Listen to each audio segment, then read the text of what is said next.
मैं इस लिहाज से पूछ रहा हूँ कि शिवसेना उद्धव ठाकरे गुट का जो रुख था वो जो बाला साहब का सिद्धांत था उसके अनुरूप तो नहीं था। देखिए, आज सबसे पहले मैं कहना चाहूंगा कि एक ऐतिहासिक दिवस है हमारे सेक्युलरिज्म के लिए, हमारे महिलाओं के लिए, एक प्रकार से हमारे अक़लियतों के लिए, माइनॉरिटीज के लिए भी। जो नकारात्मक राजनीति इतने दशकों से किया जा रहा था, मुसलमानों को केवल वोट बैंक के रूप में यूज करना, इस्तेमाल करना, उनको विकास से दूर रखना। मैंने आज अपने भाषण में भी कहा कि 370 हटने के बाद सबसे ज्यादा फायदा कश्मीरी मुसलमानों को हुआ, और मुझे यकीन है कि वक्फ अमेंडमेंट बिल लोकसभा राज्यसभा में पारित हुआ, कुछ ही समय में एक कानून बन जाएगा।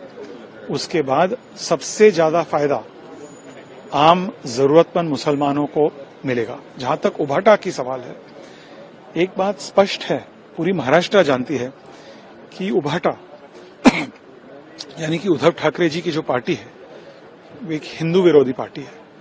और आज जिस प्रकार से एक प्रगतिशील विधेयक जो मुसलमानों के हित में है, उन्होंने जिस प्रकार से राजनीति किया, मैं आज साफ कह सकता हूं, कॉन्फिडेंस के साथ कह सकता हूं कि वे केवल हिंदू विरोधी पार्टी नहीं, मुस्लिम विरोधी पार्टी भी है। सर, जो अपोजिशन में जो लोग थे उनका ये कहना कि संख्या बल पर यहाँ पर तो पास हो गया है, लेकिन इसे वो सुप्रीम कोर्ट में जरूर चैलेंज करेंगे। देखिए, हर एक पार्टी की अधिकार है कि वे कोर्ट में जा सकते हैं, किसी कानून के खिलाफ कोर्ट में जा सकते हैं, ये उनका संवैधानिक अधिकार है।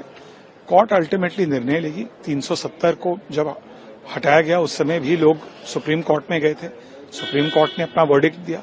तो मुझे यकीन है कि वक्फ बिल को लेकर जिस प्रकार से लोकतांत्रिक प्रक्रिया को फॉलो किया गया, बिल को पहले पेश किया, पहले कैबिनेट ने क्लियर किया, उसके बाद पार्लियामेंट में पेश हुआ, उसके बाद इतने घंटों के लिए एक जेपीसी ज्वाइंट पार्लियामेंट्री कमेटी के माध्यम से इस पर चर्चा हुई, बहस हुई, उसके बाद संसद में आया, उसके बाद इतने घंटों के लिए लोकसभा में, राज्यसभा में चर्चा हुई, एक प्रकार से सकारात्मक चर्चा हुई।